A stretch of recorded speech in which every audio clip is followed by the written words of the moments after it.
আর একটা সবচেয়ে বড় অস্ত্র শিখিয়ে দিচ্ছি, এটা আমি কাউকে শিখাইনি আজ পর্যন্ত, আজকেই প্রথম। আমি আমার জীবনে দেখেছি,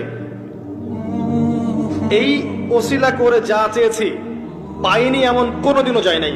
আলহামদুলিল্লাহ, আমি সম্পূর্ণ আল্লাহ পাকের কৃতজ্ঞতা এবং শুকরিয়া আদায় করছি। এইটা ওসিলা করে আমি যা চেয়েছি আমি সারা জীবনে তাই পেয়েছি। এবং আমি বিশ্বাস করি আমি যা পেয়েছি, এই বয়সে আমি যা পেয়েছি, আল্লাহ পাক কোটি কোটি মানুষকে তা দেন নাই। এটা আমি বিশ্বাস করি। এই বয়সে আমি যা পেয়েছি, আল্লাহ পাক আমাকে যা দিয়েছেন, যত দিয়েছেন, কোটি কোটি মানুষকে আল্লাহ পাক তা দেন নাই। আমি এমনটাই মনে করি। আমি কি শিখাই দেব সেটা? আপনি আল্লাহ পাকের তাওহীদের ওসিলা দিয়ে দোয়া করেন। দোয়া করতে করতে আল্লাহকে বলেন, আল্লাহ তোমার তাওহীদের কালিমা লা ইলাহা ইল্লাল্লাহ এর ওসিলা করে তোমার কাছে আমি চাচ্ছি